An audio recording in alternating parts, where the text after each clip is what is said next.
আজকে আমরা যে টপিকটা নিয়ে আলোচনা করব সেটা হচ্ছে আমরা যে জীবনে বিপদে পড়ি, আমরা বিপদে পড়লে আমাদেরকে উদ্ধার করে কে? আল্লাহ ছাড়া আমাদের বাঁচানোর কেউ আছে? উদ্ধার করার কেউ আছে? রক্ষা করার কেউ আছে? এজন্য বিপদে পড়লে আমরা চাইবো কার কাছে? আমাদের যাই দরকার হোক আমরা ফরিয়াদ করব কার কাছে? নাকি মাজারে যেয়ে যাবেন? মাজারে যেয়ে যাবেন? অনেকে তো মাজারে যেয়ে কপাল ঘষে, আছে না নাই? মাজারে যেয়ে সন্তান চায়, আছে? এই এলাকার লোকদের আকীদা খালিস আমি জানি। মাজারে যেয়ে কপাল ঘষে আর সন্তান চায়। আচ্ছা, মাজারে গেলে সন্তান পাওয়া যায়? আচ্ছা, মাজারে না গেলে যদি বাচ্চা না হতো, গরু ছাগলের যে বাচ্চা হয় ওরা কোন মাজারে মানত করে বলেন? কথা কি বুঝতেছেন? এই যে প্রতি বছর গরু ছাগল ভেড়া এগুলো যে বাচ্চা দেয়, এরা কোন মাজারে যে মানত করে? এজন্য চাইতে হবে একজনের কাছে, তিনি কে? আমার প্রিয় পটুয়াখালীবাসী, মাজার জিয়ারত করা সুন্নাহ। আমরা মাজার জিয়ারত করব, আল্লাহ ওয়ালাদের কবরে যাব, আমরা সেখানে যে সালাম দিব, দোয়া করব, নিজের জন্য করব, কবরে শুয়ে থাকা মাইয়িতের জন্য করব, পুরো মুসলিম উম্মার জন্য করব। কিন্তু কবরে যিনি শুয়ে আছে ওই বাবার কাছে সন্তান চাওয়া যাবে? চাকরি চাওয়া যাবে? সফলতা চাওয়া যাবে? সফলতা দেয় কে? এই কথাই রব্বুল আলামিন বলেন, ওয়া ইয়ামসাসকাল্লাহু বিদুররিন ফালা কাশিফা লাহু ইল্লা হু ওয়া ইয়ুরিদকা বিখাইরিন ফালা রাদ্দা লিফাদলি ইউসিবু বিহি মান ইয়াশাউ মিন ইবাদিহি ওয়া হুয়াল গফুরুর রহিম। আল্লাহু আকবার।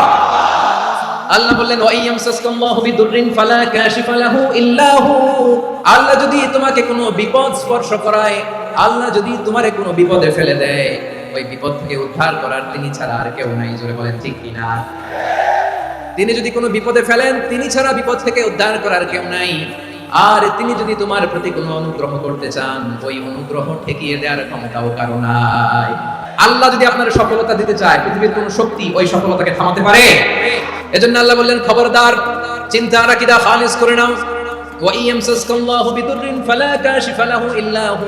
আল্লাহ বিপদে ফেললে বিপদ থেকে উদ্ধার করার কেউ থাকে না। আর আল্লাহ যদি তোমার প্রতি দয়া দেখাতে চান, অনুগ্রহ করতে চান, ওই অনুগ্রহকে প্রতিরোধ করার মতো ক্ষমতা কারো নাই। তিনি তার বান্দাদের মধ্য থেকে যাকে ইচ্ছা তাকে দেন, যত ইচ্ছা তত দেন। তিনি ক্ষমাশীল, তিনি মেহেরবান। সুবহানাল্লাহ। তিনি ক্ষমাশীল, তিনি মেহেরবান। তাহলে এই আয়াত থেকে আমরা বুঝতে পারলাম, আমরা যদি বিপদে পড়ি আমাদেরকে কেউ বাঁচাতে পারে না। আমার বাবা আমারে বাঁচাতে পারে, আমার মা আমাকে বাঁচাতে পারে, আমার বন্ধু আমারে বাঁচাতে পারে, আমার দলের কর্মী আমাকে বাঁচাতে পারে, আমার পীর সাহেব আমারে বাঁচাতে পারে। আমার পটুয়াখালীর ভাইরা খেয়াল রাখবেন, বাঁচাতে পারে এক মহান সত্তা, উদ্ধার করতে পারে এক মহান সত্তা। চিৎকার করে বলুন, তিনি কে? আবার আল্লাহ বলেন, আম্মান ইউজিবুল মুযতাররা ইযা দাআহু ওয়া ইয়াকশিফুস সুআ ওয়া ইয়াজআলুকুম খুলাফাআল আরদ আইলাহুম মা'আল্লাহ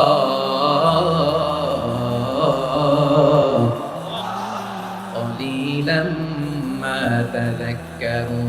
রব্বুল আলামিন বলেন, বিপদে পড়ে কাতর কণ্ঠে চিন্তাগ্রস্ত হয়ে যখন কেউ ফরিয়াদি হয়ে আল্লাহর ডাকে হাত তোলে, তখন এই ব্যক্তির ডাকে সাড়া দেয় কে? বিপন্ন অবস্থায় আপনি যখন কেঁদে কেঁদে হাত তুলে আপনার দুঃখের কথা জানান, আপনি যখন ডাকেন তারে, তখন আপনার ডাকে সাড়া দেয় কে? আল্লাহ বলে, আমি সাড়া দেই। তোমাদের বিপদকে মুক্ত করে দেয় কে? ওই আল্লাহর সাথে কোনো উপাস্য আছে নাকি? কিন্তু খুব অল্প সংখ্যক লোকই তোমরা উপদেশ গ্রহণ করো। কথাটা কার?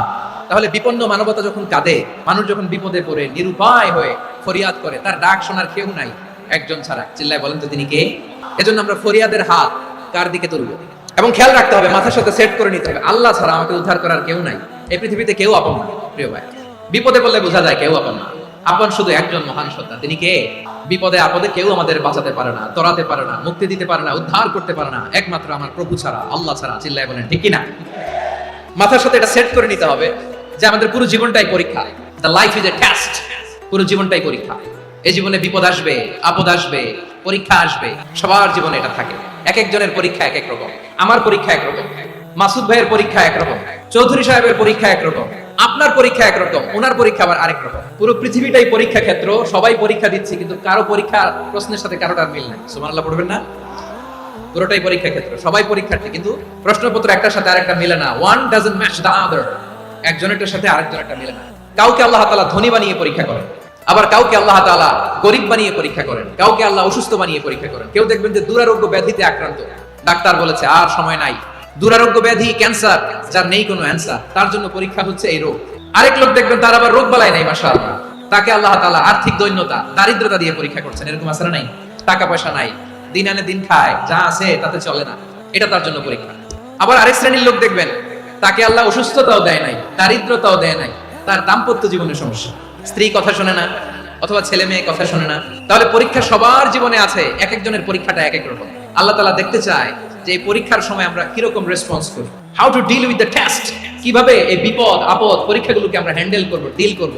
এটা হচ্ছে আজকের আলোচনার বিষয় আমার প্রিয় ভাইরা। তাহলে পরীক্ষাময় আমাদের জীবন, বিপদ আপদ পরীক্ষা এটা মানুষের পিছু ছাড়ে না, সবার জীবনে পরীক্ষা আছে।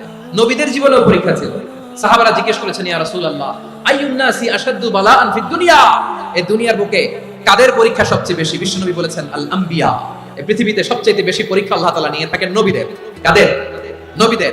সুম্মাল আমসাল ফাল আমসাল, এরপরে নবীদের পরের স্তরে যারা তাদের পরীক্ষা, এরপরে তাদের পরের স্তরে যারা তাদের পরীক্ষা, সিদ্দিকীনদের, শুহাদাদের, সলিহিনদের, আল্লাহওয়ালাদের। যার ঈমান যত মজবুত তার জীবনে পরীক্ষাও তত বেশি। চিল্লায় বলেন ঠিক কিনা? তাহলে মুমিনরা, বিশ্বাসীরা, আমরা কি পরীক্ষা বিপদ আপদে ভয় পাই? না, মুমিনরা বিপদে ভয় পায় না, তারা হতাশ হয় না, সুবহানাল্লাহ, তারা নিরাশ হয় না। বিশ্বাসীরা হাল ছেড়ে দেয় না, তারা ভরসা রাখে একজনের উপর, চিল্লায় বলতে হবে তিনি কে।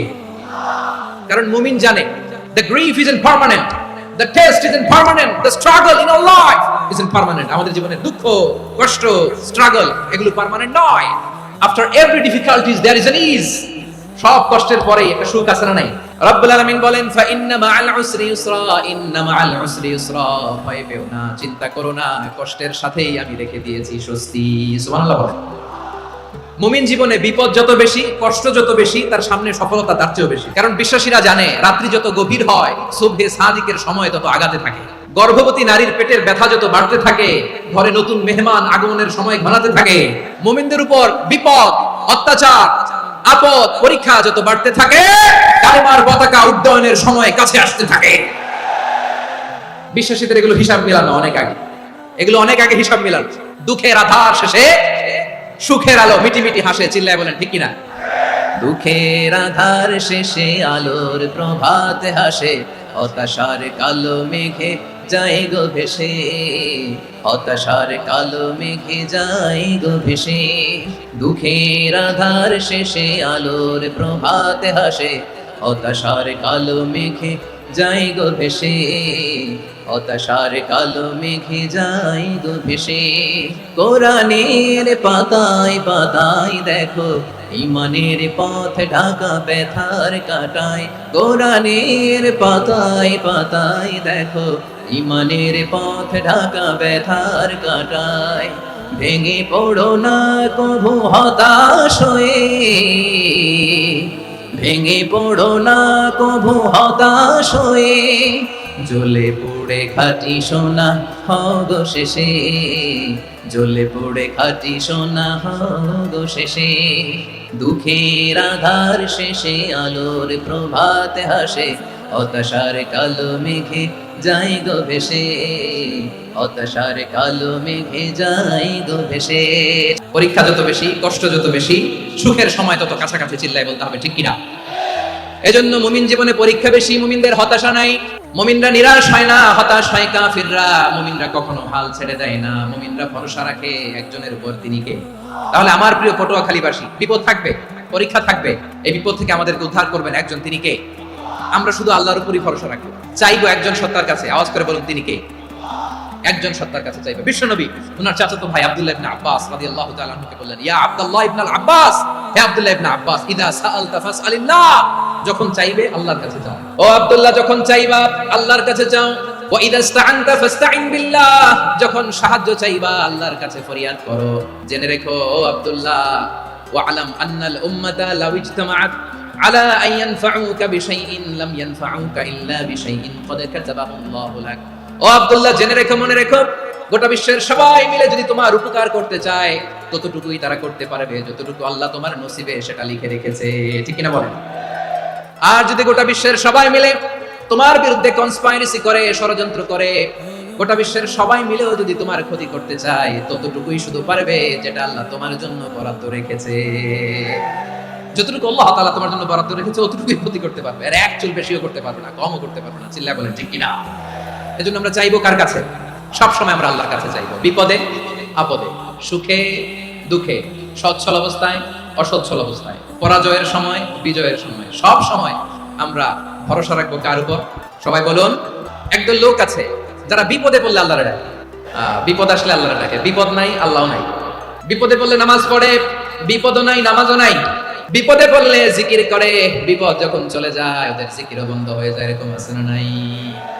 কিছু লোক দেখবেন পরীক্ষা আসলে নামাজ পড়ে, দেখবেন পরীক্ষার সময় নামাজ পড়ে, পরীক্ষাও নাই, নামাজও আছে। এরকম কিছু লোক আছে অসুস্থ হলে আল্লাহরে বড্ড ভালোবাসে, আল্লাহরে খুব ডাকে। অসুস্থ হইলে অসুস্থতাও নাই, আল্লাহ স্মরণও নাই। দেখবেন কিছু লোক নির্বাচন আসলে খুব আল্লাহ আল্লাহ হয়ে যায়। তখন দেখবেন মাথার মধ্যে হেজাব লাগায়, পাঞ্জাবি লাগায়, আল্লাহ আল্লাহ হয়ে যায়। নির্বাচনও নাই, এরপরে আল্লাহর কথাও নাই।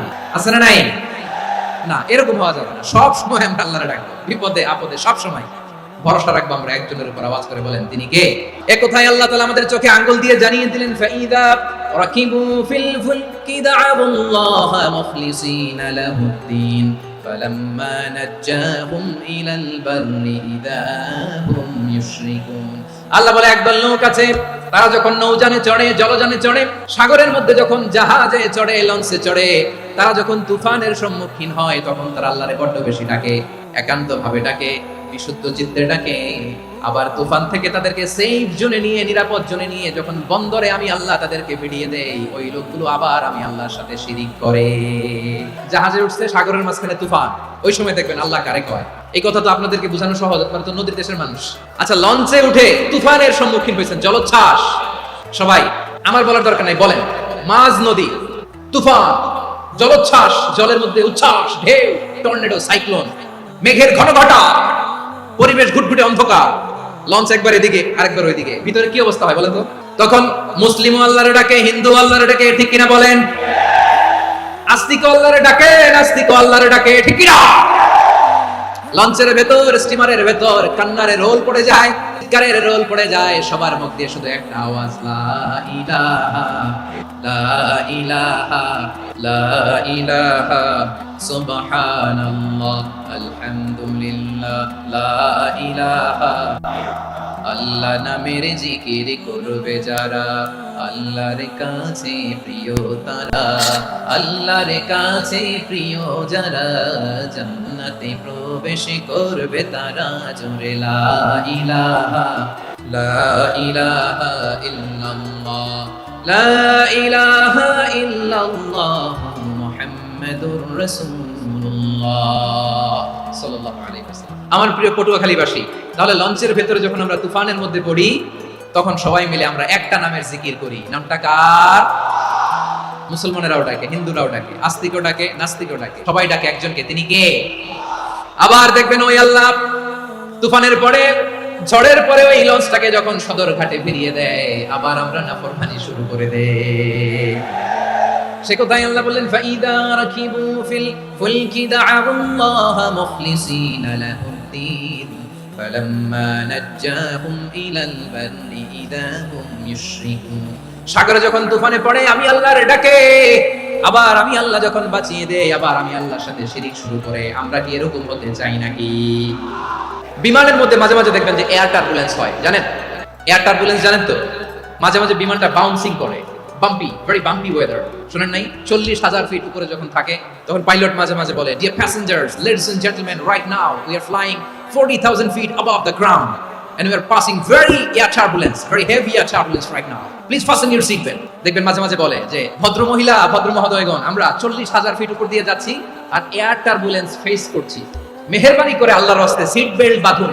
তখন বিমানটা এরকম বাউন্সিং করে, শেকিং করে।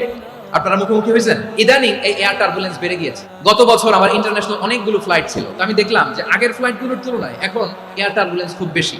আমি একটু রিসার্চ করে দেখলাম, ক্লাইমেট চেঞ্জের কারণে, জলবায়ু পরিবর্তনের কারণে আকাশের বাতাসের মুভমেন্টে পরিবর্তন হয়েছে, ফলে এখন বিমান শেকিং করে বেশি, বাউন্সি, বাম্পি ওয়েদার।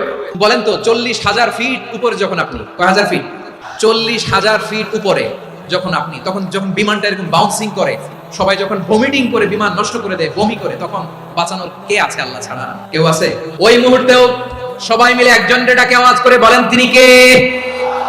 মাঝে মাঝে কিছু সোশ্যাল মিডিয়ায় কিছু ভিডিও পাওয়া যায় যে হেভি যখন এয়ার টার্বুলেন্স হয়, 10 সেকেন্ড 15 সেকেন্ডের কিছু ভিডিও পাওয়া যায়, বিমানটা এরকম বাউন্সিং করছে, বাম্পি ওয়েদার, কাঁপছে, মানুষগুলো বমি করছে। অক্সিজেন মাস্কগুলো সব ঝুলে পড়েছে, বিমানটা শুধু কাঁপছে। তখন দেখবেন বিমানের ভেতরেও এরকম লঞ্চের মতো চিৎকার আছে না নাই? বিমানের ভেতরেও তখন চিৎকার। গত বছর হিথ্রো এয়ারপোর্ট থেকে সিঙ্গাপুর এয়ারলাইন্সের একটা ফ্লাইট, হিথ্রো টু চাঙ্গি, একটা ফ্লাইটে এমন বেশি এয়ার টার্বুলেন্সের শিকার হয়েছিল এই এয়ারক্রাফটটা, 33 জন যাত্রী সেখানে আহত হয়েছে, একজন যাত্রী নিহত হয়েছে।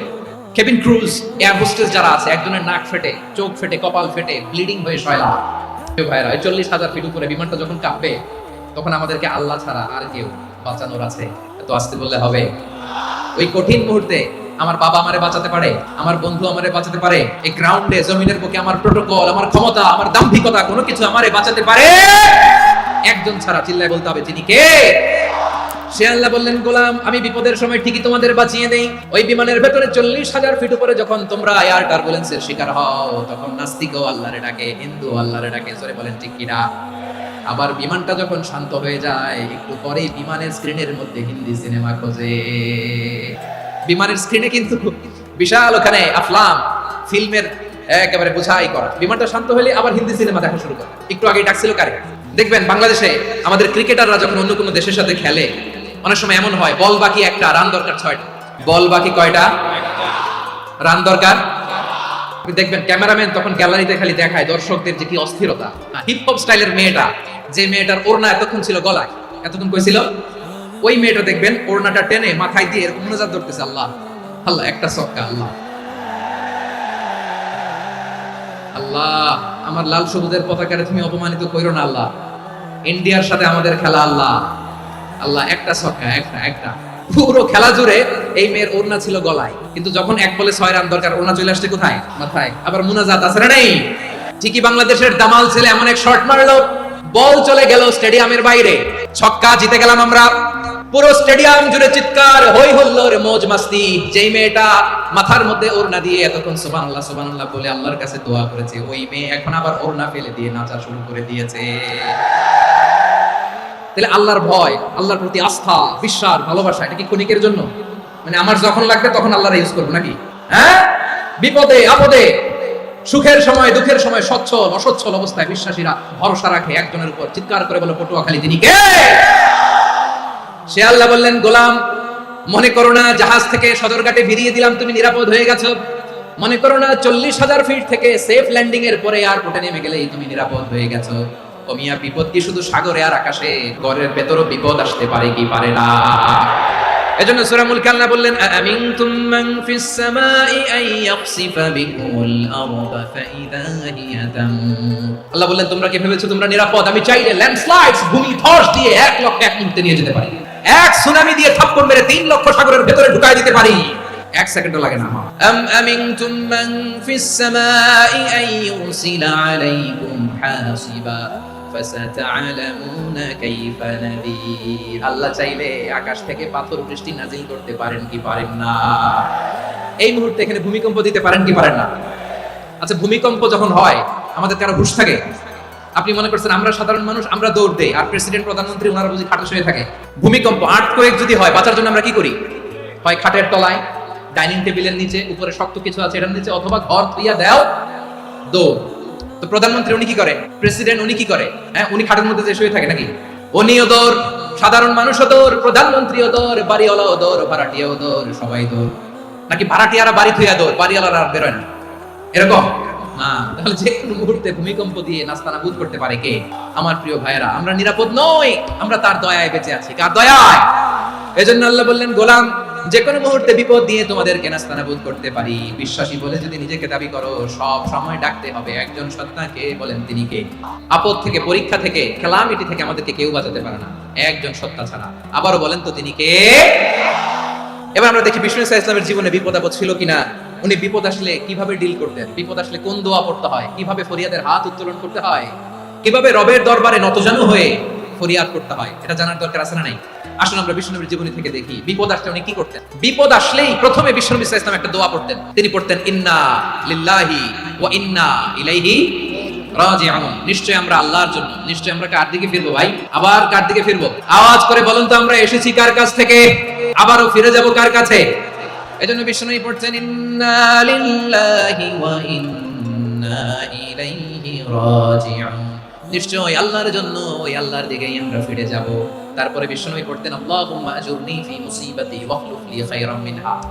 একসাথে প্রথমে পড়তেন ইন্না লিল্লাহি ওয়া ইন্না ইলাইহি রাজিউন, তারপর পড়তেন আল্লাহুম্মা আজুরনি ফি মুসিবাতি ওয়াখলুফ লি খায়রাম মিনহা, মানে আল্লাহ এই যে আমি বিপদে ধৈর্য ধারণ করলাম এটার সওয়াব তুমি আমারে দাও, আর যেটা হারালাম এর চেয়ে ভালো কিছু দিয়ে মেকআপ করে দিও, ভালো কিছু দিয়ে বদল করে দিও। সুবহানাল্লাহ পড়েন। তাহলে বিপদ আসলে আমরা কি পড়ব? এদেশে পরস্পরে দেখা হলে দেয় সালাম, এদেশে আমজনতার হৃদয় জুড়ে পাক কালাম, এদেশে বিপদ এলে সর্বজনে সর্বক্ষণে দোয়া পড়ে ইন্না লিল্লাহ। কি পড়ে? সুবহানাল্লাহ সুবহানাল্লাহ সুবহানাল্লাহ সুবহানাল্লাহ। এদেশে আজান শুনে সূর্য ওঠে শহর গ্রামে, এদেশে আজান শুনে সূর্য ডুবে সন্ধ্যা নামে, এদেশে সকল কাজে সবাই বলে বিসমিল্লাহ, এদেশে ভালো কিছু দেখে শুনে হাসি মুখে সবাই বলে মাশাআল্লাহ। তাহলে বিপদ এলে আমরা কি পড়ি? তাহলে বিপদ এলেই আমরা এখন থেকে ইন্না লিল্লাহ পড়ব, নাকি হাই হুতাশ করবেন? একদল আছে হাই হুতাশ করে, হায় আল্লাহ রে মোর কি হইল রে, মুই কি হরমু রে, মুই কমবে যামু রে, এরকম বিলাপ করতে নিষেধ করেছেন বিশ্বনবী। কি করব, কই যাব, কি হবে, হায় হায়, এরকম হাহুতাশ আছে না? নাই, বিশ্বাসীরা হাহুতাশ করে না, তারা ইন্না লিল্লাহ পড়ে। কি পড়ে? মনে থাকবে? আমরা পড়বো ইন্না লিল্লাহি ওয়া ইন্না ইলাইহি রাজিউন। নিশ্চয়ই আমরা আল্লাহর জন্য, আমরা আল্লাহর দিকেই ফিরে যাব। এরপর পড়বো আল্লাহুম্মা আজুরনি ফি মুসিবাতি ওয়াখলুফ লি খায়রাম মিনহা। আল্লাহ আমি যে বিপদে ধৈর্য ধারণ করলাম এটার সওয়াব দিও, আর যা হারালাম তার চেয়ে ভালো কিছু দিয়ে বদল করে দিও। সুবহানাল্লাহ পড়েন। বিশ্বনবীর হাদিস শুনলেন উম্মে সালামা রাদিয়াল্লাহু তাআলা আনহা, ওনার স্বামী হলো আবু সালামা। মজার ঘটনা খেয়াল করে শুনেন। সাইয়্যিদাতুনা উম্মে সালামা রাদিয়াল্লাহু তাআলা আনহা, ওনার স্বামীর নাম আবু সালামা। শ্রেষ্ঠ দম্পতি, শ্রেষ্ঠ ফ্যামিলি। প্রথমে হিজরত করেছিলেন হাবাশায়, পরে হিজরত করেছেন মদিনায়। উহুদ যুদ্ধের পরে ওনার স্বামী আবু সালামা ইন্তেকাল করলো, শহীদ হলো। সুবহানাল্লাহ পড়েন। যখন আবু সালামা ইন্তেকাল করলো, উম্মে সালামা রাদিয়াল্লাহু তাআলা আনহা কেঁদে কেঁদে হয়রান। আর নবীর শিখানো বাণী অনুযায়ী তিনি বারবার পড়ছিলেন ইন্না লিল্লাহ। কি পড়ছিলেন? ইন্না লিল্লাহ। যেহেতু বিশ্বনবী বলেছেন কেউ যদি বিপদের প্রথম ধাক্কায় পড়ে ইন্না লিল্লাহি ওয়া ইন্না ইলাইহি রাজিউন, আল্লাহুম্মা আজুরনি ফি মুসিবাতি ওয়াখলুফ লি খায়রাম মিনহা, তাহলে এই বিপদে যে সে যা হারালো তার চেয়ে শ্রেষ্ঠ কিছু দিয়ে আল্লাহ তার বদল দিয়ে দিবেন। এই হাদিস শুনে উম্মে সালামা রাদিয়াল্লাহু তাআলা আনহা ওনার প্রাণ প্রিয় স্বামী আবু সালামার ইন্তেকালের পরে চোখের পানি ছাড়ে আর পড়ে ইন্না লিল্লাহি ওয়া ইন্না ইলাইহি রাজিউন, আল্লাহুম্মা আজুরনি ফি মুসিবাতি ওয়াখলুফ লি খায়রাম মিনহা। বারবার এই দোয়া পড়ে চোখের পানি ছাড়ে, এই দোয়া পড়ে চোখের পানি ছাড়ে, আর মনে মনে বলে আবু সালামার মতো ভালো মানুষ মদিনাতে নাই, আবু সালামার চেয়েও ভালো মানুষ মদিনাতে নাই, তার চেয়ে ভালো মানুষ কি করে আল্লাহ তাআলা আমারে দিবে, তার চেয়ে ভালো মানুষ তো আমি মদিনাতে দেখি না। চোখের পানি দিয়ে বুক ভাসায় আর নবীর হাদিসের উপর আমল করে পড়ে ইন্না লিল্লাহি ওয়া ইন্না ইলাইহি রাজিউন, ইন্না লিল্লাহি ওয়া ইন্না ইলাইহি রাজিউন। পড়তে পড়তে চোখের পানি ছাড়ে। আর চিন্তা করে বিশ্বনবী বললেন এই দোয়া পড়লে যেটা হারালাম তার চেয়ে ভালো কিছু দিয়ে আল্লাহ পুরস্কার দেয়। আবু সালামের চেয়ে ভালো মানুষ মদিনার মধ্যে আর কে হতে পারে? কি আজীব তামাশা, কি অবাক করা ঘটনা। কিছুদিন পরে দেখা গেল সাইয়্যিদুল মুরসালিন রাহমাতাল লিল আলামিন স্বয়ং বিশ্ব নবী উম্মে সালামাকে বিয়ের প্রস্তাব পাঠিয়েছে। স্বয়ং বিশ্ব নবী উম্মে সালামা রাদিয়াল্লাহু তাআলা থেকে বিয়ের প্রস্তাব পাঠিয়েছেন। উনি রাজি হয়ে গেলেন, বিয়ে হয়ে গেল, উনি হয়ে গেলেন উম্মুল মুমিনিন, আমাদের মা, পুরো মুসলিম উম্মার মা। চিৎকার করে বলেন আল্লাহু আকবার।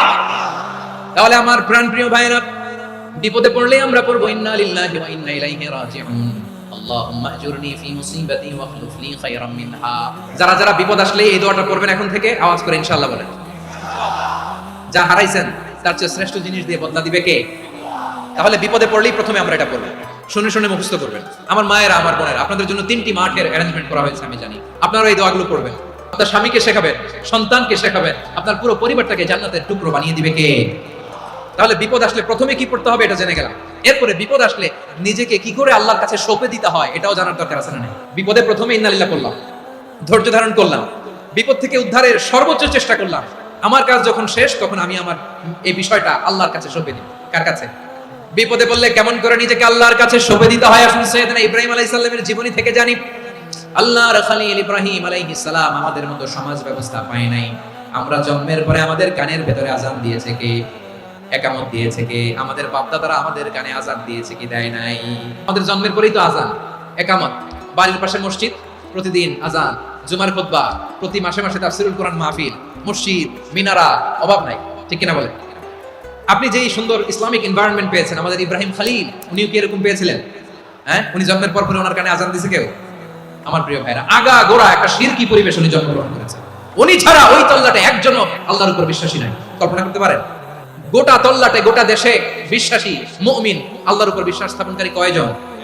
সবাই বলেন কয়জন? বাকি সব মুশরিক। বাকি সব মুশরিক নিজের সাথে নিজে শক্ত বোঝাপড়া করে, অ্যানালজি করে, সেলফ কনভারসেশন করে উনি মহা সত্যের সন্ধান পেয়েছে। উনি আকাশের তারা দেখে ভাবে মনে হয় এটাই আমার খোদা, পরে দেখে তারা নাই, মনে মনে বলে না তাইলে এটা না। আবার চাঁদ দেখে বলে চাঁদটা বড় মায়া লাগে, মনে হয় এটাই আমার রব, পরে দেখে চাঁদও নাই, কয় না এটা না। এরপরে দ্বীপ প্রহরের জল জলে সূর্যটা খা খা করে গোটা পৃথিবীটারে রৌদ্র দিয়ে তাতিয়ে রাখে। তিনি ভাবলেন মনে হয় এটাই আমার রব, কারণ এটাই তো সবচেয়ে বড়। কিন্তু বিকেল বেলা ওই সূর্যটাও যখন চলে যায়, সাইয়েদনা ইব্রাহিম বলে না এটাও তো নাই, আমার খোদা যদি আমারে ছেড়ে চলে যায়, বিপদে পড়লে আমারে উদ্ধার করবে কে? এভাবে নিজের সাথে অ্যানালজি, সেলফ কনভারসেশন করতে করতে করতে তিনি মহা সত্যের সন্ধান পেয়েছেন। সুবহানাল্লাহ। সব শেষে তিনি ডিসিশন নিয়ে ঘোষণা দিলেন, ইন্নী ওয়াজ্জাহাতু ওয়াজহিয়া লিল্লাযী ফাতারাস সামাওয়াতি ওয়াল আরদা হানিফান ওয়া মা আনা মিনাল মুশরিকিন। নিশ্চয় আমি এমন সত্তার দিকে মনোনিবেশ করলাম, মুখাপেক্ষী হলাম, যিনি আকাশ বানিয়েছেন, জমিন বানিয়েছেন, আমি মুশরিক নই। সুবহানাল্লাহ। পারতেন? আপনি পারতেন? কেউ নাই, লক্ষ লক্ষ মুশরিক, আপনি একা। ওনার মতো এরকম বিচক্ষণতা দিয়ে আল্লাহরে খুঁজে পাইতে পারতেন আপনি? কি নবী ছিল, আল্লাহকে খুঁজে পেয়েছে। যখন আল্লাহর ইবাদত শুরু করলো, এই কথা ছড়ায় পড়লো চারদিকে। নমরুদ সাইয়েদনা ইব্রাহিমকে ডেকে পাঠালেন। নমরুদ বলে, ইব্রাহিম তুমি নাকি মূর্তির পূজা না করে কোন নতুন রবের ইবাদত করো, কে তোমার রব? সাইয়েদনা ইব্রাহিম বললেন, রব্বি আল্লাযী ইউহয়ী ওয়া ইউমীত, আমি এমন রবের ইবাদত করি যিনি জীবন দেন, যিনি মৃত্যু দেন। নমরুদ বলে, তাই নাকি? তোমার রব জীবন দেয়, মৃত্যু দেয়? আর এটা তো আমি দেই, আমিও তো জীবন দেই, আমিও তো মৃত্যু দেই। সাইয়েদনা ইব্রাহিম বললেন, কেমন করে তুমি জীবন দাও, মৃত্যু দাও, একটু দেখাও তো। নমরুদ জেলখানা থেকে দুজন কয়েদিকে ডেকে আনলো, কয়েদি এনে অর্ডার করলো, একটাকে এখনই শিরোচ্ছেদ, হেড অফ, ডেথ পেনাল্টি, মৃত্যুদণ্ড দেয়া হলো, ফিনকি দিয়ে রক্ত বের। নমরুদ বলে, দেখো দুজনকে ধরে আনলাম, একজন কয়েদিকে দিলাম ডেথ পেনাল্টি, মৃত্যুদণ্ড, ওরে মৃত্যু দিলাম।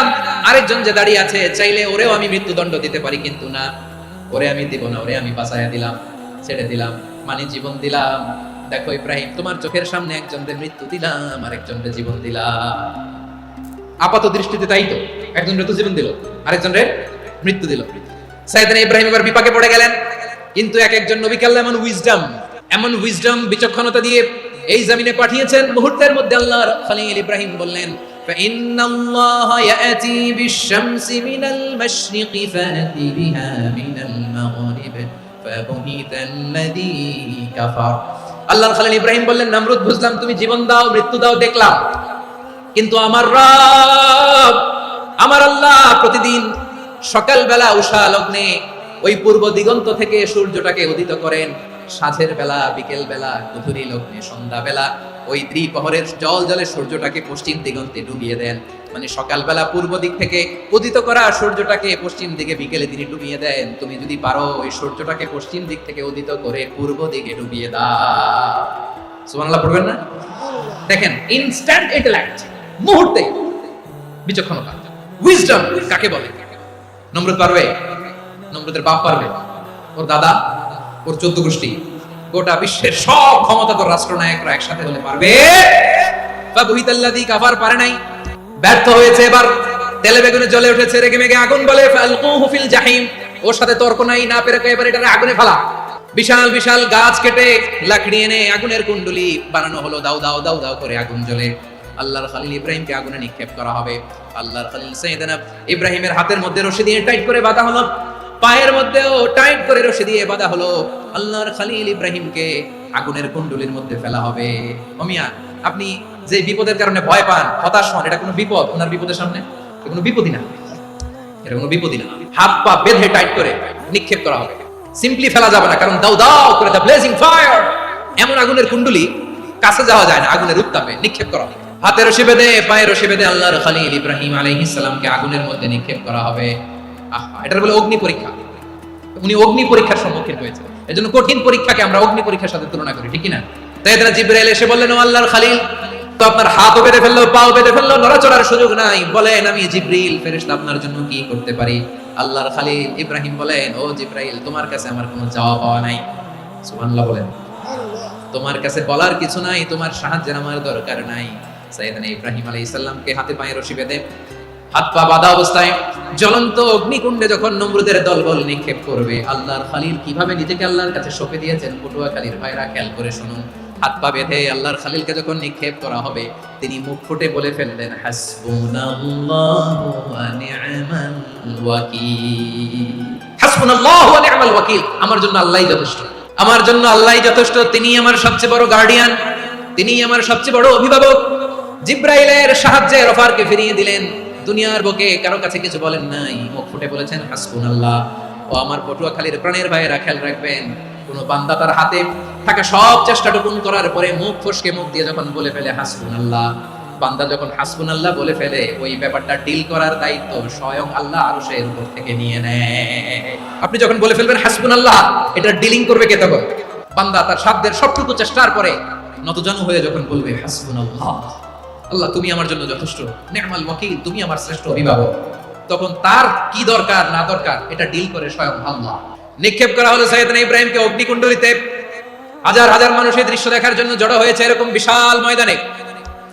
কিন্তু কি অবাক করার ঘটনা, সবাই ভয় পাচ্ছিল না জানি কি হয়ে যায়। আল্লাহর খলিলকে যখন আগুনের কুণ্ডলিতে নিক্ষেপ করা হয়, আল্লাহর খলিল ইব্রাহিম আগুনের কুণ্ডলীর মধ্যে বসে বসে মানুষগুলোর দিকে তাকিয়ে হাসতে শুরু করে দেয়। কারণ আকাশ থেকে রব্বুল আলামিন স্পেশাল ভার্ডিক্ট নাজিল করেছেন, স্পেশাল হুকুম জারি করেছেন, কুল্লা ইয়া নারু কুনি বারদান ওয়া সালামান আলা ইব্রাহিম। ও আগুন খবরদার, সৃষ্টি শুরু থেকে তোকে একটা ধর্ম আমি বাতলে দিয়েছিলাম, তোর ধর্ম আগুনের ধর্ম হলো যা পাবে জ্বালিয়ে ছারখার করবে। আল্লাহ বলল, আগুন তোর ধর্ম দিয়েছিলাম, তুই সব জ্বালিয়ে পুড়িয়ে ছারখার করে দিবি, কিন্তু ক্ষণিকের জন্য আমি তোর জ্বালিয়ে দেওয়ার ক্ষমতাটাকে কেড়ে নিলাম, জ্বালিয়ে ভস্ম করে দেওয়ার ক্ষমতা আমি কেড়ে নিলাম। কুনি বারদান, ঠান্ডা হয়ে যা, কিন্তু এত বেশি ঠান্ডা হবি না আবার আমার ইব্রাহিমের জন্য সর্দি লেগে না যায়। সুবহানাল্লাহ, এত আস্তে বললে হবে? কুনি বারদান, বারদ মানে বরফ, ঠান্ডা, ঠান্ডা হ, কিন্তু এত ঠান্ডা হবি না যাতে আমার ইব্রাহিমের কষ্ট হয়। আগুন বলে, আল্লাহ একবার বললাম ঠান্ডা হও, আবার বলো এত ঠান্ডা হবি না যাতে খলিলের সর্দি না লাগে। কেমন ঠান্ডা হব, কেমন এনভায়রনমেন্ট তৈরি করে দেব বলো? আল্লাহ বললেন, সালামান আলা ইব্রাহিম, আমার খলিল আমার ইব্রাহিমের জন্য তুই জান্নাতের গুল বাগিচা হয়ে যা। ও ভাই, নবী মুসার মতো ঈমান হলে রাস্তা হবে সাগর জলে, নবী ইউসুফের মতো ঈমান হলে একে একে দরজা খুলে, নবী ইব্রাহিমের মতো ঈমান যদি আজও থাকে বিদ্যমান, অগ্নিকুণ্ডে দেখতে পাবে খুবসুরতে ফুল ভাগা। কুলনা ইয়া নারু কুনি বারদান ওয়া সালামান আলা ইব্রাহিম। বান্দা যখন মুখ দিয়ে বলে হাসবুনাল্লাহ, আমার আল্লাহ আমার জন্য যথেষ্ট, এই বলে যখন নিজেকে সঁপে দেয়, তার কি লাগবে ওই দায়িত্ব স্বয়ং নিয়ে নেয় কে? তাহলে আমার প্রিয় ভাইরা, বিপদের শুরুতেই আমরা বলবো ইন্না লিল্লাহ।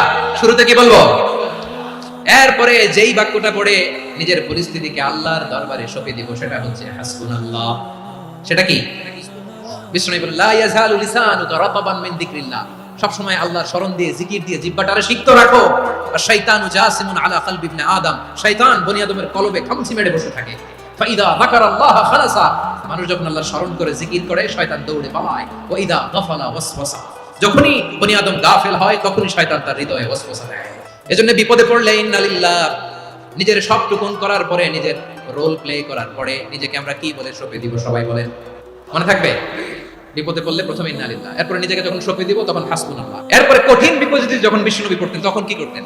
এমন বিপদ মাঝে মাঝে হয় না, দেয়ালে পিঠ থেকে যায়, চোখে মুখে অন্ধকার, কি করব দিশা খুঁজে পাই না, এরকম হয় কখনো? বিশ্বনবী এরকম কঠিন বিপদে পড়েছেন জীবনের কিছু কিছু মুহূর্তে। ওই মুহূর্তে বিশ্বনবী স্পেশাল দুইটা দোয়া পড়তেন, এই দোয়াগুলো আপনাদেরকে জানিয়ে দেয়। বিশ্বনবী বলেন, কঠিনতম বিপদে যখন পড়বা, দেয়ালে পিঠ থেকে যায়, চোখে মুখে অন্ধকার, বাঁচার কোনো উপায় নাই, তখন পড়বা লা ইলাহা ইল্লা আনতা সুবহানাকা ইন্নী কুনতু মিনাজ জালিমিন। আল্লাহ তুমি ছাড়া কোনো ইলাহ নাই, তুমি পবিত্র, নিশ্চয় আমি জালিমদের অন্তর্ভুক্ত। সুবহানাল্লাহ বলেন। এই দোয়া সাইয়েদনা ইউনূস আলাইহিস সালাম পড়েছিলেন যখন মাছের পেটে ছিলেন, এবং অনেক মুফাসসিরিন ইকরাম বলেছেন, অনেক আহলুল ইলমরা বলেছেন, এটা হচ্ছে ইসমে আজম। ইসমে আজম এমন দোয়া যেটা দিয়ে দোয়া করলে আল্লাহ দোয়া কবুল করে, কিন্তু এটা কোনটা এটা নিয়ে ইখতিলাফ আছে। কোন কোন আহলুল ইলম বলেন লা ইলাহা ইল্লা আনতা সুবহানাকা ইন্নী কুনতু মিনাজ জালিমিন, এটা হচ্ছে ইসমে আজম। সাইয়েদনা ইউনূস আলাইহিস সালাম পড়েছেন, আপনারা পড়েননি? এটা পড়বেন আপনারা। এই দোয়া পড়ে সাইয়েদনা ইউনূস আলাইহিস সালাম মাছের পেট থেকে রক্ষা পেয়েছিলেন। রক্ষা করেছিল কে? তুমি ইউনুস নবীরে যখন খাইলো মাছেতে গিলিয়া, ফেরেশতা পাঠাইয়া দিলে ইসমে আজম দিয়া, প্রাণে ছিল যাহার ভয় সেথা পাইল আশ্রয়, প্রাণে ছিল যাহার ভয় সেথা পাইল আশ্রয়, মাছের পেট হতে সে যে পেল পরিত্রাণ। আল্লাহু আল্লাহু তুমি জাল্লে জালালুহু, শেষ করা তো যায় না গে তোমার গুণগান। আল্লাহু আল্লাহু লা ইলাহা ইল্লা আনতা সুবহানাকা ইন্নী কুনতু মিনাজ জালিমিন। বিষ্ণু বললেন দেয়ালে পিঠ থেকে গেলে, চোখে মুখে অন্ধকার, বাঁচার কোনো উপায় নাই, তখন এই দোয়াটা করতে হবে। এই দোয়া পড়ে আল্লাহর কাছে ফরিয়াদ করলে বিপদ মুক্ত করবেন কে? কেন এই দোয়াটা আল্লাহর কাছে বড্ড প্রিয় জানেন আমার ভাইরা? কারণ এই দোয়ার মধ্যে তিনটা জিনিস আছে। এক নম্বরে হচ্ছে তাওহীদ, দুই নম্বরে তাসবিহ, তিন নম্বরে তাকরীর। আই রিপিট, আবারো বলছি, এক নম্বরে তাওহীদ, দুই নম্বরে তাসবিহ, তিন নম্বরে তাকরীর। এই দোয়াটা আল্লাহর কাছে এত পছন্দনীয় কারণ এই দোয়ার প্রথম অংশে আছে তাওহীদ, আল্লাহর একত্ববাদের ঘোষণা। লা ইলাহা ইল্লা আনতা, ও আল্লাহ আপনি ছাড়া কোনো ইলাহ নাই, উপাস্য নাই। এই কথা বললে আল্লাহ বড় খুশি হয়ে যায়, সুবহানাল্লাহ পড়েন। এই দোয়ার দ্বিতীয় অংশে আছে তাসবিহ, মানে আল্লাহর প্রশংসা, প্রশংসা সূচক বাণী। সুবহানাক সুবহানাক সুবহানাক, ও আল্লাহ আমি আপনার পবিত্রতা ঘোষণা করছি, সুবহানাক। এই কথা শুনলেও আল্লাহ খুশি হয়ে যায়, সুবহানাল্লাহ পড়েন। এই দোয়ার তৃতীয় অংশে আছে তাকরীর, তাকরীর মানে পাপের স্বীকৃতি। তাকরীর মানে কি? তাকরীর মানে পাপের স্বীকৃতি। এই দোয়ার তৃতীয় অংশে আছে ইন্নী কুনতু মিনাল জালিমিন, ও আল্লাহ আমি জালিমদের অন্তর্ভুক্ত। আল্লাহ আল্লাহ আমি জালিম, আল্লাহ আমি ভুল করেছি, অন্যায় করেছি, আল্লাহ আমি জালিমদের অন্তর্ভুক্ত। এই পাপের স্বীকৃতি, অ্যাকনলেজমেন্ট আল্লাহ বড় পছন্দ করে। যখন আল্লাহর কাছে আপনি ছোট হবেন, ছোট হতে হতে যত ছোট হবে ওই দৃশ্যটা দেখতে আল্লাহ বড় পছন্দ করে, সুবহানাল্লাহ বলে। তিন নম্বর অংশ ইন্নী কুনতু মিনাজ জালিমিন, আল্লাহ আমি জালিমদের অন্তর্ভুক্ত। সাইয়েদনা আদম আলাইহিস সালাম ভুল করে যখন নিষিদ্ধ গাছের ফুল খেয়ে ফেললেন, ফল খেয়ে ফেললেন, আল্লাহ বললেন আদম ক্ষমা পেতে চাইলে তুমি আর হাওয়া মিলে স্বীকৃতি দাও, পাপের স্বীকৃতি আর পড়ো রব্বানা যালামনা আনফুসানা ওয়া ইল্লাম তাগফির লানা ওয়া তারহামনা লানাকুনান্না মিনাল খাসিরিন। ও আল্লাহ আমি আদম আর হাওয়া যালামনা আনফুসানা, আমরা আমাদের নফসের উপর বড় জুলুম করেছি। আল্লাহ ওয়া ইল্লাম তাগফির লানা ওয়া তারহামনা, আপনি যদি ক্ষমা না করেন, আপনি যদি দয়া পরবশ না হন, আপনি যদি রহম না করেন, আমরা তো ক্ষতিগ্রস্তদের মধ্যে শামিল হয়ে যাব। এই দোয়া করার সাথে সাথে সাইয়েদনা আদম আর হাওয়া আলাইহিস সালামকে ক্ষমা করে দিলেন কে? তাহলে এই দোয়ার 3 নম্বর অংশ তাকরীর, এটা আল্লাহ বড় পছন্দ করে। আমার কলিজার টুকরা ভাইরা, গুনাহ করে শিকার যেতে হবে, এটা আল্লাহ ভালোবাসেন। সাইয়েদনা আবু বকর রাদিয়াল্লাহু তাআলা আনহু বিষ্ণু ইসলামকে বলেন, ইয়া রাসূলুল্লাহ আল্লিমনি দুআআন আদউ বিহি ফি সালাতি, নবী হে আপনি আমার এমন একটা স্পেশাল দোয়া শিখায়া দেন যে দোয়াটা আমি নামাজে পড়ব। নবী বললেন তাহলে তুমি পড়ো, আল্লাহুম্মা ইন্নী যালামতু নাফসি যুলমান কাসীরান ওয়া লা ইয়াগফিরুয যুনুবা ইল্লা আনতা ফাগফিরলি মাগফিরাতাম মিন ইনদিকা ওয়ারহামনি ইন্নাকা আনতাল গফুরুর রহিম। সুবহানাল্লাহ। সালাম ফিরানোর আগে পড়েন। ও আবু বকর, নামাজে যদি দোয়া করতে মনে চায় এই দোয়াটা পড়বা, আল্লাহুম্মা ইন্নী যালামতু নাফসি, আল্লাহ জুলুম করেছি আমার নফসের উপর, যুলমান কাসীরা অনেক জুলুম, ওয়া লা ইয়াগফিরুয যুনুবা ইল্লা আনতা, আপনি ছাড়া এই জুনুব, এই পাপ ক্ষমা করার দ্বিতীয় কোনো রব নাই, আছে? এজন্য আল্লাহরে বলবেন, আল্লাহ আমি ছাড়া তোমার গোলামের অভাব নাই, ও আমার রব আমি ছাড়া এই জমিনের বুকে তোমার গোলামের অভাব নাই, কিন্তু তুমি ছাড়া তো আমার দ্বিতীয় কোনো রব নাই। পারবেন বলতে? পারবেন? চোখের পানি ছেড়ে আল্লাহরে বলবেন, আল্লাহ তুমি আমার রব, তুমি আমার সব। কি বলবেন? আল্লাহরে বলেন, আল্লাহ তুমি আমার রব, তুমি আমার সব। আল্লাহ আমি ছাড়া এই জমিনে তোমার গোলামের অভাব নাই, তুমি ছাড়া আমার দ্বিতীয় কোনো রব নাই। একথা বলে চোখের পানি ছেড়ে আল্লাহরে স্বীকৃতি দেন, আল্লাহ আমি পাপী, আল্লাহ এই জমিনে আমার চেয়ে বড় পাপী আর কেউ নাই। ওযু করে সিজদায় লুটিয়ে পড়ে চোখের পানি ছেড়ে আল্লাহরে পাপের স্বীকৃতি দেন, আল্লাহ এমন কোন জুলুম নাই, গুনাহ নাই আমি করি নাই, সগীরা কবিরা, জেনে না জেনে, ইচ্ছায় অনিচ্ছায়, শিরকি বেদাতি সব গুনাহ করেছি। আল্লাহ আকাশের নিচে জমিনের উপরে আমার চেয়ে বড় গুনাহগার আর কেউ নাই। চোখের পানি ছেড়ে আল্লাহরে বলেন, আল্লাহ আমি ছাড়া তোমার গোলামের অভাব নাই, তুমি ছাড়া আমার দ্বিতীয় কোনো রব নাই, তুমি ছাড়া তো কেউ আমার গুনাহ ক্ষমা করার নাই, তুমি আমার রব, তুমি আমার সব। বলতে পারবেন? এই তাকরীর আমার পটুয়াখালী ভাই, এই স্বীকৃতিটা দেখতে আল্লাহ বড় ভালোবাসেন, কারণ আমরা সবাই গুনাহগার, আমরা সবাই কি? বিষ্ণু বলেন কুল্লুকুম খাত্তাউন, বানি আদম তোমরা সবাই পাপী। সবাই কি? সবাই পাপী, আমরা সবাই পাপী। আপন পাপের বাটখারা দিয়ে অন্যের পাপ মাপি। আমরা যে পাপী এটা ভাবতে মনে চায় না কারণ, খালি অন্যের পাপ দেখি আমরা, এটা ভুল, ওর এই পাপ, ও পাপী, ও জালেম, ও জাহান্নামী, এরকম একটা টেন্ডেন্সি। আমার যে কি হালাত এটা খেয়াল নাই, খেয়াল করতে হবে যে আমি সবচেয়ে বড় পাপী, ঠিক কিনা বলেন? পাপ করি না এমন কেউ আছি? হ্যাঁ আছি, আছি। কেউ না জানলেও জানে কে আমার পাপের ঘটনা? পৃথিবী না জানুক আমি তো জানি আমি কি পাপ করেছি।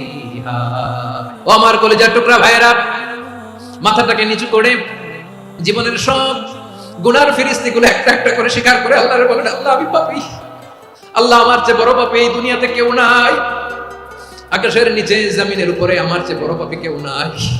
একটা একটা করে আল্লাহ স্বীকার করি আমি পাপী, সব পাপের স্বীকৃতি দিলাম।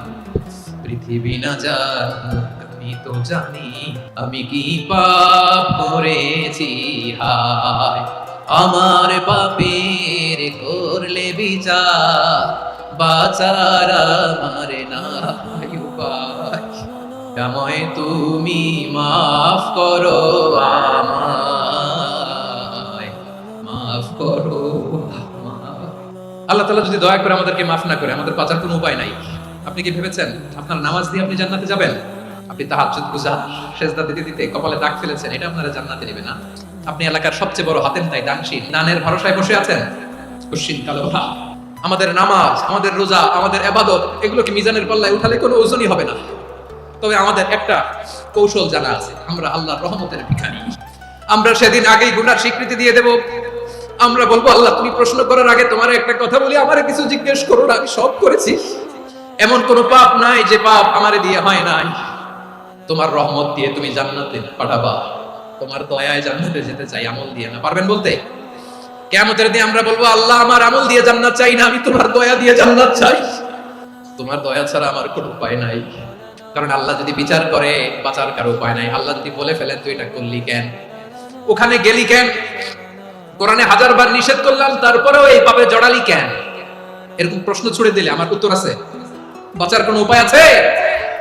রোজ হাসরে হে আল্লাহ আমার করোনা বিচার, আল্লাহ করোনা বিচার, বিচার চাই না তব দয়া চাই, এ গুনাহগার করোনা বিচার।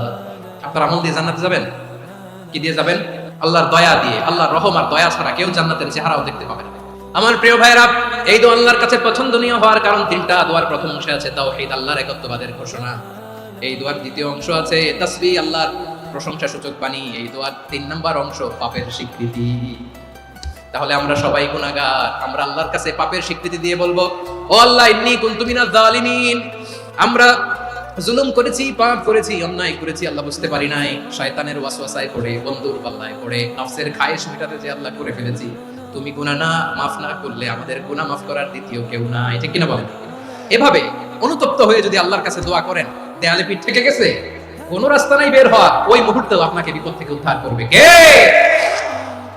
বিশ্বনবী চরম বিপদে পড়লে দুটো দোয়া পড়তেন। প্রথম হলো এটা, লা ইলাহা ইল্লা আনতা সুবহানাকা ইন্নী কুনতু মিনাজ জালিমিন। এই দোয়াটা আমরা বেশি বেশি পড়ব। রাজি আছেন? সবাই আওয়াজ করে পড়ুন ইনশাআল্লাহ।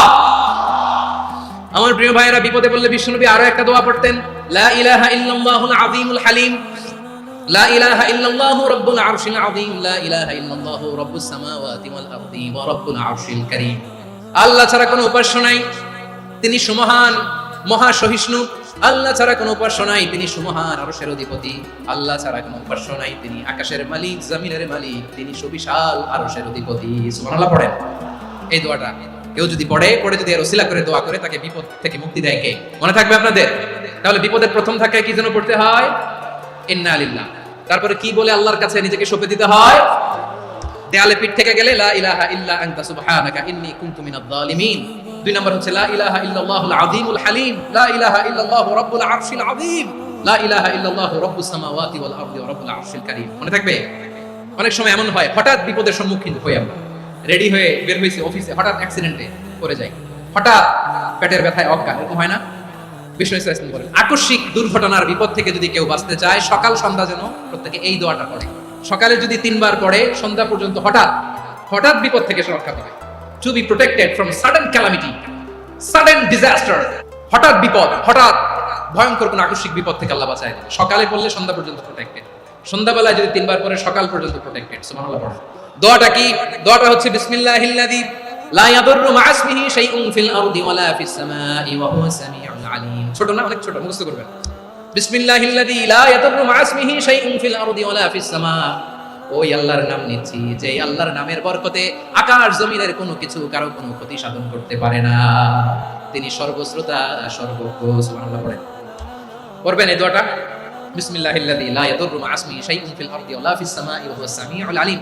ফজরের পরে 3 বার, মাগরিবের পরে 3 বার যদি কেউ পড়ে প্রোটেক্টেড, যে কোনো হঠাৎ বিপদ থেকে প্রোটেক্টেড। প্রোটেক্ট করেন কে? ওই আল্লাহর নাম নিচ্ছি যে আল্লাহর নামের ওসিলায় আকাশ জমিনের কোনো কিছু কোনো ক্ষতি করতে পারে না। সুবহানাল্লাহ পড়েন। আচ্ছা, এবার আমাদের জীবনে দুশ্চিন্তা আছে না নাই বলেন?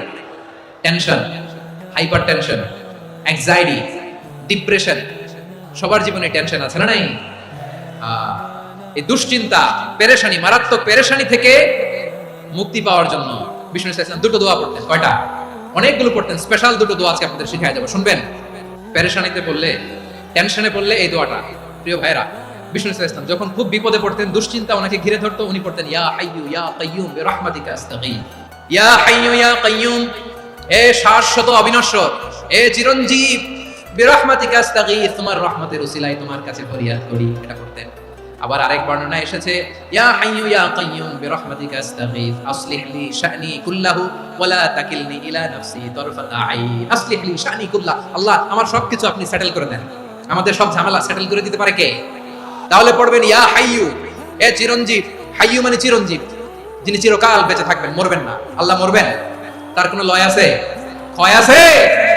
সূরা রহমানে আল্লাহ বললেন কুল্লু মান আলাইহা ফানি ওয়া ইয়াবকা ওয়াজহু রাব্বিকা যুল জালালি ওয়াল ইকরাম ফাবিআইয়ি আলাই রাব্বিকুমা তুকাযযিবান। জমিনে যা আছে সব ভ্যানিশ হয়ে যাবে, নিশ্চিহ্ন হয়ে যাবে, শেষ হয়ে যাবে, সব বিলুপ্ত হয়ে যাবে, একজন ছাড়া। জোরে বলেন তিনি কে? এই দোয়াটা কেন পছন্দ আল্লাহর কাছে? কারণ এখানে আল্লাহর দুইটা সুন্দর নাম আছে, গুণবাচক নাম, আল হাই, আল কাইয়ুম। এই দুটো নাম আছে এখানে। আবার এই দুইটা আয়াতুল কুরসির অংশ। আয়াতুল কুরসির শুরুতে এটা আসরা নাই? হ্যাঁ, আসরা নাই। 3 নাম্বার কারণ এটা ইসমে আজম। কোন দোয়াটা ইসমে আজম? যে দোয়া ওসিলায় দোয়া করলে আল্লাহ দোয়া ফেরায় না। অনেকগুলো মত আছে, সবচেয়ে ভ্যালিড মত হচ্ছে এটা, ইয়া হাইয়ু ইয়া কাইয়ুম। এর ওসিলা দিয়ে দোয়া করলে দোয়া কবুল করে কে? 2 নম্বরে বিশ্বনবী মারাত্মক বিপদে পড়লে আরেকটা দোয়া পড়তেন, আল্লাহুম্মা ইন্নী আবদুক। আগে দোয়াটা পড়ি, শুনেন। আল্লাহুম্মা ইন্নী আবদুক ওয়া ইবনু আবদিক ওয়া ইবনু আমাতিক নাসিয়াতি বিয়াদিক মাদিন ফিয়া হুকমুক আদলুন ফিয়া কাদাউক আসআলুকা বিকুল্লি ইসমিন হুয়া লাক সাম্মাইতা বিহি নাফসাক আও আনসালতাহু ফি কিতাবিক আও আল্লামতাহু আহাদান মিন খালকিক আও ইসতা'সারতা বিহি ফি ইলমিল গায়বি ইনদাক আন তাজআলাল কুরআনা রাবিআ কলবি ওয়া নূরা সাদরি ওয়া জালাআ হুজনি ওয়া যাহাবা হাম্মি। সুবহানাল্লাহ পড়েন। বিষ্ণুই বলতেন আল্লাহুম্মা ইন্নী আবদুক, ও আল্লাহ আমি আপনার গোলাম, ওয়া ইবনু আবদিক, গোলামের ঘরের গোলাম, ওয়া ইবনু আমাতিক, বাদীর ঘরের গোলাম। মানে আল্লাহ আমি আপনার গোলাম, আমার বাবা আব্দুল্লাহ ছিল আপনার গোলাম, আমার মা আমিনা ছিল আপনার বাদী। মানে আমরা গোলাম বংশের সব গোলাম। নিজের এর চেয়ে আর ছোট করে আল্লাহর কাছে উপস্থাপন করা যায় না ভাইরা? কথা কি বুঝতেছেন? নিজেকে এর চাইতে ছোট, নগণ্য আর তুচ্ছ করে আল্লাহর সাথে প্রেজেন্ট করা যায়? বিষ্ণুই বললেন ও আল্লাহ আমি আপনার গোলাম, গোলামের ঘরের গোলাম, দাসীর ঘরের গোলাম, নাসিয়াতি বিয়াদিক, আমার মাথার চুলের ছুটি আপনার হাতের মুঠোয়। আপনি ডানে টান দিলে আমি ডানে যেতে বাধ্য, আপনি বাঁয়ে টান দিলে বাঁয়ে যেতে বাধ্য। বিষ্ণুই বললেন আল্লাহ আমার মাথার চুলের ঝুঁটি আপনার হাতের মুঠোয়। আচ্ছা, এইভাবে কাকে ধরা হয়? যে খুব ছোট, ঠিক কি না? নিজেকে কত ছোট করলেন বিষ্ণু। ও আল্লাহ আমার মাথার চুলের ঝুঁটি আপনার হাতের মুঠোয়, আপনি ডানে টানলে আমি ডানে যাব, বাঁয়ে টানলে বাঁয়ে যাব। আল্লাহ আসআলুকা বিকুল্লি ইসমিন হুয়া লাক নাসিয়াতি বিয়াদিক মাদিন ফিয়া হুকমুক, আপনার নির্দেশ আমার উপর কার্যকর হবেই হবে। আদলুন ফিয়া কাদাউক, আপনার ফয়সালা, যেই ফয়সালাই আপনি আমার জন্য করেন এটাই ইনসাফ। সুবহানাল্লাহ বলেন। আমরা আল্লাহর ফয়সালায় সন্তুষ্ট হতে চাই না। কত কমপ্লেইন, আল্লাহ তুমি এটা দিলা না, ওইটা পাইলাম না, ওইটা হইলো না রে, এরকম অভিযোগ, কমপ্লেইন আমাদের আছে না নাই? আর বিশ্বনবী বলতেন আদলুন ফিয়া কাদাউক, আল্লাহ আমার জন্য তোমার যেটা ফয়সালা এটাই সবচেয়ে শ্রেষ্ঠ ইনসাফ, এর চেয়ে ইনসাফ আর হতে পারে? এভাবে কায়মান বাক্যে আল্লাহর কাছে বিশ্বনবী দোয়া করতেন। এরপরে বিশ্বনবী বলেন আল্লাহ তোমার যত নাম আছে সব নামের ওসিলায় দোয়া করি, যে নাম তুমি আমাদেরকে জানিয়েছো, যে নাম তুমি আমাদেরকে জানাও নাই, যে নাম তুমি কোরআনে নাজিল করেছো, যে নাম নাজিল করো নাই, যে নাম শুধু নবীদেরকে জানিয়েছো। আর আল্লাহর এমন কিছু চমৎকার চমৎকার সুন্দর সুন্দর নাম আছে, এই নামগুলো রব্বুল আলামিন কাউকে জানাবে না। সুবহানাল্লাহ বলেন। আমরা তো 99 নাম জানি, 100 নাম জানি আল্লাহ, কিন্তু আল্লাহর এমনও কিছু নাম আছে যেগুলো আল্লাহ বিষ্ণু নবীরও জানায়নি। এগুলো আল্লাহ ইলমুল গায়বে রেখে দিয়েছেন। দোয়ার সময় বলবেন আল্লাহ তোমার যেই নামগুলো জানি যেগুলো জানি না, যেগুলো কোরআনে আছে, যেগুলো নাই, যেগুলো নবীরে খাস ভাবে জানাইছো ওগুলোর উসিলায়, যেগুলো কোনোদিন জানাবাও না তোমার ওই নামের উসিলাও তোমার কাছে। আল্লাহ কোরআনকে আমার হৃদয়ের বসন্ত বানাও, আমার বক্ষের জ্যোতি বানাও, আমার চিন্তা দুশ্চিন্তা তুমি দূর করে দাও। বিশ্বনবী বললেন এই কালিমাগুলো, এই বাক্যগুলো পড়ে যদি কেউ আল্লাহর কাছে ফরিয়াদ করে তার হৃদয় থেকে দুশ্চিন্তা কাটিয়ে দিবে কে? আচ্ছা সবশেষে বলি, ঋণের বোঝায় যারা জর্জরিত, বিষ্ণু সাল্লাল্লাহু চমৎকার একটা দোয়া শিখ। এক সাহাবীর নাম আবু উমামা, নামাজের ওয়াক্ত ছাড়া উনি মসজিদে যেয়ে বসে আছে। বিষ্ণু বললেন কি রে আবু উমামা, নামাজের তো ওয়াক্ত হয় না, মসজিদে কি? সাহাবী বলে হুমুমুন লাজিমাতনি ওয়া দুয়ুন, নবী গো ঋণের বোঝায় এমন টেনশনে আছি ঘরে থাকতে পারলাম না, মসজিদে চলে আসছি। বিষ্ণু বললেন আমি কি তোমার এমন একটা দোয়া শিখাবো যেটা বললে আল্লাহ তাআলা তোমার ঋণের বোঝা হালকা করে দিবে? আবু উমামা বললেন ইয়া রাসূলুল্লাহ অবশ্যই শিখাবেন। বিষ্ণু বললেন তাহলে তুমি পড়বা আল্লাহুম্মা ইন্নী আউযু বিকা মিনাল হাম্মি ওয়াল হাযান ওয়া আউযু বিকা মিনাল জুবনি ওয়াল বুখল ওয়া আউযু বিকা মিন গালাবাতিদ দাইনি ওয়া কাহরির রিজাল। ও আল্লাহ তোমার কাছ থেকে দুশ্চিন্তা থেকে পানাহ চাই, কৃপণতা, ভীরুতা, অলসতা, কার্পণ্যতা, এই সব কিছু থেকে, মানুষের কঠোরতা, আমার উপর মানুষের আধিপত্য এবং ঋণের বোঝা থেকে পানাহ চাই। এই দোয়াটা যখন বিষ্ণু শিখাই দিলেন, আবু উমামা বারবার এই দোয়া করে আল্লাহুম্মা ইন্নী আউযু বিকা মিনাল হাম্মি ওয়াল হাযান ওয়া আউযু বিকা মিনাল আজজি ওয়াল কাসাল ওয়া আউযু বিকা মিনাল জুবনি ওয়াল বুখল ওয়া আউযু বিকা মিন গালাবাতিদ দাইনি ওয়া কাহরির রিজাল। আবু উমামা বলে এই দোয়া আমি পড়তে লাগলাম আর পড়তে লাগলাম, কিছুদিন পরে দেখা গেল বিষ্ণুনবীর শেখানো এই দোয়ার বদৌলতে আল্লাহ তাআলা আমার সব ঋণ পরিশোধের ব্যবস্থা করে দিয়েছেন। আমার প্রিয় পটুয়াখালীর ভাইরা, বিশ্বনবীর জামাতা সাইয়্যিদিনা আলী রাদিয়াল্লাহু তাআলা আনহুর কাছে এক লোক এসে বলে হে আলী, ঋণের বোঝায় আমি জর্জরিত, আমার কিছু অর্থ দিয়ে সাহায্য করো। সাইয়্যিদিনা আলী রাদিয়াল্লাহু তাআলা আনহু বললেন আমি কি তোমার এমন একটা দোয়া শিখাবো যেটা বিশ্বনবী আমাদের শিখিয়েছেন? এই দোয়া যদি তুমি পড়ো, লাউ কানা আলাইকা মিসলু জাবালিন কাবীরিন দাইনান আল্লাহু আনকা, পাহাড় পরিমাণ যদি ঋণের বোঝা হয় আল্লাহ এটা পরিশোধের ব্যবস্থা করে দেবেন। ছোট্ট একটা দোয়া বিশ্বনবী শিখালেন, বললেন তুমি পড়বা আল্লাহুম্মা কফিনি বিহালালিকা আন হারামিকা ওয়া আগনিনি বিফাদলিকা আম্মান সিওয়াক। আল্লাহুম্মা কফিনি বিহালালিকা আন হারামিক, আল্লাহ তোমার হালাল দিয়ে আমাকে পরিতুষ্ট করো, হারাম থেকে বাঁচিয়ে রাখো, আর তোমার অনুগ্রহে মানুষের মুখাপেক্ষী যেন আমি না হই, আমি যেন সবসময় তোমার মুখাপেক্ষী হই, ওই তৌফিক দিও। সুবহানাল্লাহ। এই দোয়া বেশি বেশি বললে ঋণের বোঝা হালকা করে দিবে কে? তাহলে প্রিয় ভাইরা, বিপদে পড়লেই প্রথমে কি পড়বেন? ইন্না লিল্লাহ। কি বলে নিজেকে আল্লাহর কাছে সঁপে দিতে হয়? হাসবুনাল্লাহ। চরম বিপদে দেয়ালে পিঠ থেকে গেছে তখন লা ইলাহা ইল্লা আনতা সুবহানাকা ইন্নী কুনতু মিনাজ জালিমিন, এরপরে লা ইলাহা ইল্লাল্লাহুল আযীমুল হালিম। এই দোয়া আকস্মিক বিপদ, হঠাৎ যেন কোনো বিপদ আমাকে পেয়ে না বসে, এটার জন্য বিসমিল্লাহিল্লাযী লা ইয়াদুররু মা ইসমিহি শাইউন ফিল আরদি ওয়ালা ফিস সামাই ওয়া হুয়াস সামিউল আলীম। সকালে 3 বার, রাতে 3 বার। আর মারাত্মক tension, hyper tension, anxiety, depression থেকে বাঁচার জন্য 2 দোয়া, ইয়া হাইয়্যু ইয়া কাইয়্যুম, ইয়া হাইয়্যু ইয়া কাইয়্যুম, মনে থাকবে? আর আল্লাহুম্মা ইন্নী আবদুক, এই দোয়া। ঋণ থেকে বাঁচার জন্য 2 দোয়া, আল্লাহুম্মা ইন্নী আউযু বিকা মিনাল হাম্মি ওয়াল হাযান, এটা। আর আল্লাহুম্মা কফিনি বিহালালিকা আন হারামিকা ওয়া আগনিনি বিফাদলিকা আম্মান সিওয়াক। আর সব সময় পড়ার জন্য একটা আমল দিয়ে যাই, উঠতে বসতে, অফিসে যাচ্ছেন, অফিস থেকে ফিরতেছেন, বসে আছেন, শুয়ে আছেন, ছোট্ট এক শব্দে আমরা যেন বেশি বেশি পড়ি আস্তাগফিরুল্লাহ।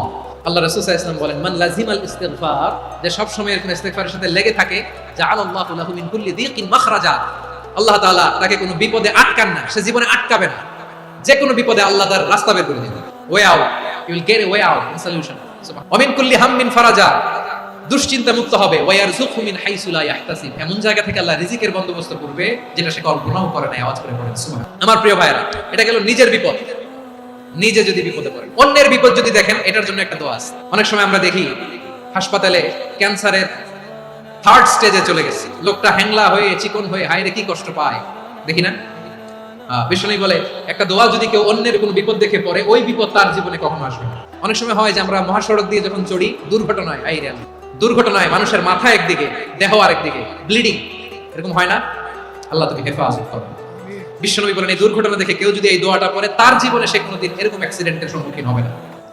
বিশ্বনবী বলেন অন্যের বিপদ দেখে কেউ যদি পড়ে আলহামদুলিল্লাহিল্লাযী আফানি মিম্মা বাতালাকা বিহি ওয়া ফাদ্দালানি আলা কাসীরিন মিম্মান খালাকা তাফদীলা, মানে প্রশংসা সেই আল্লাহ, যে আল্লাহ তাআলা তোমাকে যেই জিনিস দিয়ে পরীক্ষা করেছে, আমাকে ওইটা থেকে বাঁচিয়ে দিয়েছে।